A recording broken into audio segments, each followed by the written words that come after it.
Hi everybody, my name is Jin Ben and welcome to I Home Church. This morning I would like to speak on the topic of God's challenge. I'm sure some of you must be wondering, what do you mean, God's challenge? Those two words are like oxymorons. God is omnipotent, omnipresent, he is all-powerful, and why would he be saddled with a challenge? That's a very, very good question, because that is exactly what we're going to talk about. And the interesting thing about my job as the pastor of I Home Church is that I get to meet lots of interesting people. And many of these interesting people ask me very, very interesting questions. But one of the most common question that I get asked all the time is, how do I know God exists? And where can I find God? And, they're constantly telling me a whole litany of reasons as to why they don't know God exists, and, they're not sure that they can find God because, for instance, they cannot see God. And another popular one is because they cannot feel God. And because they cannot see and feel God, they cannot believe in God. But the interesting thing about my father is that, well, he would respond that if you cannot see God, he has given the example of how close God is to you and me. He says God is as close to us as our eyes are to our faces.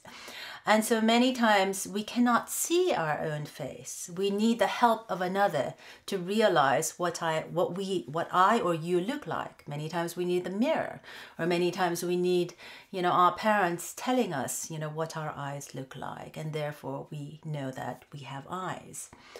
And to the comment that I just cannot feel anything. Well, my father said in many of his speeches that, you and I are basically God's children, and God are like one. And because God resides in our hearts. And so in order for us to understand that God really exists in our heart, there has to be an exchange of give and receive. And we can only do that in relation to another. And in response to the claim that because I cannot see God and I cannot feel God, therefore I cannot believe in God, my father says, well, we have to understand that God created us in the fullness of his image. God created man and woman in the fullness of God's image. So men and women are the two components coming together that creates the fullness of God's image. So we need to realize that we have to kind of believe in who we are as God's sons and daughters, God's precious children. And some of the greatest lessons in life that most people have to go through is really coming to understand and value who they are. Because many of us don't come from the best families, best environments, and many of us waste our lives away hating who we are, not being able to love who we are. And if we don't love who we are and understand how precious we are, what a precious child of God we are, it's incredibly difficult to believe in God, because we don't understand the relationship that God has with his sons and daughters, and that is essentially the relationship of a parent and child.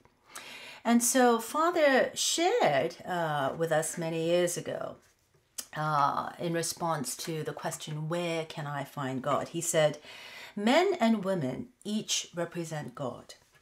God is not somewhere else. He is in our hearts. So prayer is a conversation with the heart. God is the root of the heart. As we go deeper into the heart, we will find God at the deepest root of our conscience. So Father is basically saying that the gateway to the conscience where we will find God is the heart. if we don't understand the importance of our heart, if we don't know how to artistically relate to the important relationships that we have in our lives, it's going to be very, very difficult to get to the root of the heart, where we will find conscience and where we will hear and feel the inner voice of God speaking to us in our lives and guiding us throughout our lives. So then once we find God, what does God want of all of us? Well, we realize that what God wants and the reason why he created Adam and Eve, his son and their daughter, is because he wanted to experience love in the context of a family. He wanted to experience a parent-child relationship. But when we talk about God having a challenge or God's challenge, we realize that God has this incredible difficulty and obstacle that he needs to overcome because of the fall. His children fell away from God. And essentially, the incredible and a precious bond of parent and child was thwarted. And so God is placed in this really difficult and a suffering position of this incredibly patient parent who are really praying and seeking the return of his son and a daughter, return so that he can continually experience that parent-child love relationship in the context of a family. And this whole concept of God's challenge is beautifully portrayed in one of the latest movies produced by Hollywood called Interstellar. And it's a fantastic sci-fi movie, but it really tells a tale about the relationship between Cooper, the father, and the daughter, the Murphy.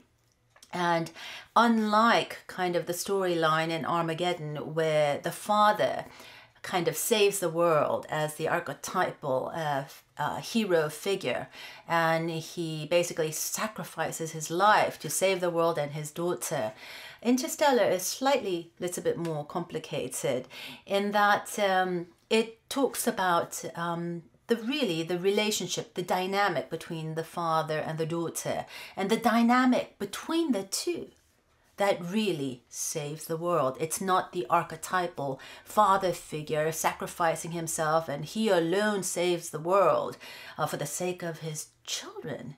But this is a beautiful interplay of the father needing Cooper, needing Murphy, and Murphy needing Cooper to really save the world from the terrible blight that has resulted in failed agriculture. And so against this incredible backdrop of the world slowly dying, Cooper and Murphy has to work together to bring about a successful exodus to a different planet, and save the world. And hopefully, in case that doesn't work, then that which was plan A in the movie, in case that doesn't work, Cooper has to be ready to execute plan B, which is the colonization of a new world, because his partner, Dr. Brand, carries these fertilized eggs, 5,000 of them, that will colonize a new planet. And so there's a whole lot of things taking place behind the scenes, or behind the scenes in terms of a backdrop of what this father and a daughter relationship is going through. But it's really a beautiful tale because it kind of shows visually, for the first time, I think, in many respects, what God's challenge must be in trying to relate and communicate with his sons and daughters that really have been ripped apart from him because of the fall. And there's the scene in the movie where, Cooper, the father, he plunges into the black hole and is brought back into the fifth dimension, or the Tesseract, and the portals through the different bookshelf like framings that he sees, he can see his daughter in different phases of her life. And he's trying desperately to communicate. He's banging on the bookshelf and, hoping that he can get some kind of attention response from his daughter. But how it translates into Murphy, his daughter's life, is that, these books in her bookshelf keeps on popping out, and she really doesn't understand, and she actually, comically calls them her ghosts. But later she comes to understand that it's actually her father in the fifth dimension, trying to communicate valuable pieces of information that she needs to pursue in her work as one of the great scientists that will deliver the Earth and her population to safety. And so, here is the father in the fifth dimension communicating to the daughter through Morse codes, and he's basically transferring the quantum data from one of the robots called TARS, and this information that is necessary for Murphy to really be successful in this exodus of the human race. And so when you see this at work, and when you see how frantically Cooper is just banging on the bookshelves, trying his best to communicate to his daughter, you really experience the anguishing heart of a parent. And that's exactly the heart that God has, because God just, he is our heavenly parent, but he is in a different dimension, like the fifth dimension or the Tesseract that Cooper, Murphy's father, is trapped in. And God is desperately trying to communicate to his children how much he loves his children, how incredibly important his children are, how precious you and I are as his children. And he wants us to really live in love, to experience love, to be inspired and empowered by love, so that we can really work together with all our brothers and sisters on earth to create an incredible world. God wants to communicate all of this to us. But because of the different dimensions that we're living in, we realize how incredibly difficult it is. But God prevails, Cooper prevails, the love of a parent prevails. And it's really a tale of how love is really the only thing that transcends time and space. And despite all odds, and against the impossibility of the scientific data presented, somehow the miraculous relationship, love relationship between a father and a daughter saves the world and makes it work. And, even after the fifth dimension or the Tesseract that Cooper was trapped in is destroyed, and he is thrown into a wormhole through which he comes out in this space habitat somewhere around the rings of Saturn, and he reconnects with Murphy in the last days of her life. It's a beautiful tale of how it doesn't matter what dimensions or what worlds we're thrown into. The words that we say to each other, for instance, before Cooper departs on this exploration mission on his ship called Endurance, he tells Murphy, "I'm coming back." And Murphy herself, having grown into an extraordinary scientist in her own right, that really successfully completes the exodus for Earth and for all her people, she never gave up on what her father said to her. He said, "I am coming back. I am coming back." And regardless of the impossibility of it all, the impossibility of him being on different worlds and different planes and not knowing whether she will ever see his face again, it's the love that kept him alive. It's her faith of what he said to her. And in a way, our religious life is kind of like that. God, our Heavenly Parent, told us that he is always going to be there, and he will always fight for our return to his bosom. And he is always kind of rooting us on as like the great prep rally captain that God is. And what we need to do is be like Murphy against all odds, against the impossibility that the world provides. And even in her scientific thinking, the illogical becomes logical because her love and faith in her Father never gives up. And the incredible thing about this story is that Cooper, the father figure, in essence becomes not just an archetypal kind of an anguished father, kind of helping us understand what God must be suffering through, really wishing all of our return and our victory. But it also shows us what an incredible power that a father figure or a mother figure or a role model has in the lives of the children. So when God, regardless of whether he is trapped in the fifth dimension and therefore makes our communication difficult, he really raised up a victorious son and a daughter that we call true parents.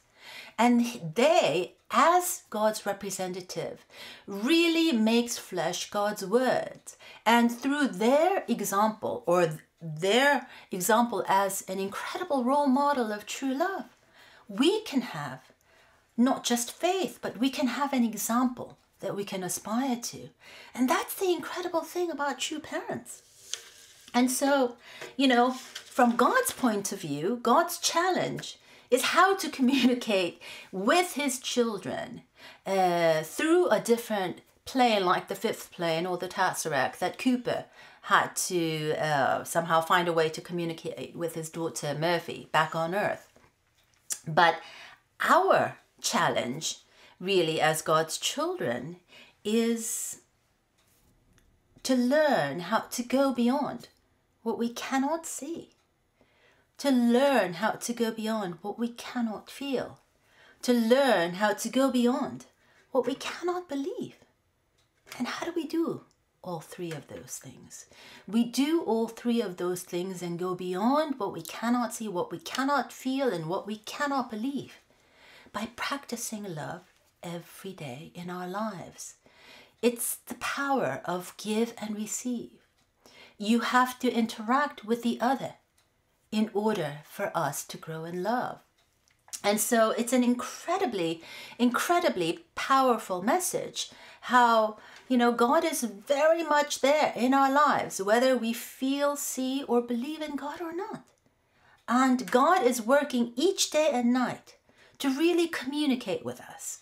And many times, sometimes, when we kind of open ourselves to really listen to the inner voice of our heart and our conscience, we know what God is saying to us. And we know what God is hoping that we can accomplish. But we merely have to believe it, and not just believe it and act on it. And so at this incredible time when our true mother here on earth, with our true Father up in heaven in a different dimension, are really working together and asking all of us, all of our religious communities, to really fulfill the goal of 2020 and help the world come to realize what an incredible parent we have in God. And instead of having God stuck in a different plane, and God anguishing and challenging over these obstacles to communicate with the children, how incredible would it be if we as the children can be the ones to say, God, let us liberate you. Because by being men and women of love, we invite you into our homes, into our home church. We are going to make you the center of our lives, and we are going to help you enjoy the family that you didn't get to enjoy for the last 6,000 years. How incredibly beautiful would that be? So when Father says that it is only through love that we can restore people who were lost through love, we realize through the fall of man that it was through the misuse of love that God lost his sons and daughters. And Father says the only way we can restore those lost children is through love, is through an example of love. And he goes on to say, unless we love others to a degree greater than physical parents loving their children, people will not be attracted to our path. And I find this quote incredibly important because he uses the word, people will not be attracted to our path if we cannot show examples of greater love. And I love that.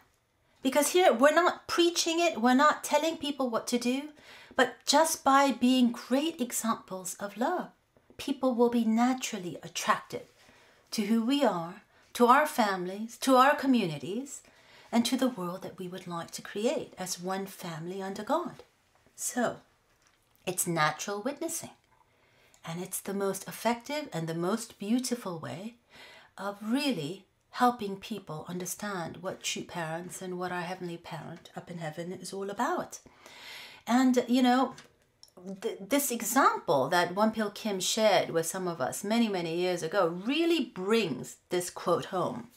He said, you know, when I joined the church, or when I started hanging out with this man called Reverend Myung, I was 18 years old. I was not really taken in by the logical explanation of the principle or how much it made sense. He said, I was just 18 years old. I was trying to find meaning in my life. And principle is great, but what really moved me to join the church and what really moved me to dedicate myself to a life of living for the sake of others was the example of true father's love for me. And he tells a tale of how he was working each day, and he would walk several miles to work and several miles back home. And every day, at the close of the day at his workplace, he would be walking home, and father would meet him halfway, walking several miles just to meet him so that they could walk back. And father did this day in and day out. In a way, father was the older brother. But he treated his younger brother as most important in his life. And he met him halfway, talked all the way home. And it's this care and this example of love that's transcending time and space that made Pil Kim realize this is the Son of God. This is the Messiah. This is the example of love that the world needs for the world to be a better place. So brothers and sisters, our true parents at this time are really asking us to open our eyes and see, to tap into that heart and feel, and to believe in God by learning to believe in ourselves. And when we do that, then we can see the incredible power of true love work in our lives vis-a-vis the parent-child relationship that we may have, in the spousal relationship that we have, amongst our siblings and our extended family, and incredible things can happen. And I love what this quote that Einstein shared with many of us. You know, he says, yeah, you know, I'm a scientist, and, you know, I like precise things. You know, facts and figures are incredibly important to me. But he says, you know, a lot of people think that life is just a series of coincidences. But he was saying that coincidences is God's way of remaining anonymous. In that whether we see it as coincidence or not, whether Murphy sees the books jumping off her bookshelf as coincidence or a ghost or what, it's God's way of being anonymous, but it's God's way of communicating with us. So open up your eyes and see God, and see God in your life, and open up your heart and tap into the root of your heart where God resides. And believe in God by really appreciating who we are as sons and daughters of God. Believe in ourselves, own our life, and do incredible things. So brothers and sisters, have a great week. Thank you. If you have any questions and comments, please leave them below the video or go to ingenuine.com and use the contact form. And don't forget to subscribe to our email list. And for those of you who would like to contribute to our work here at I Am Church, please click on the donate button. And if you like the video, please comment and share. Thank you.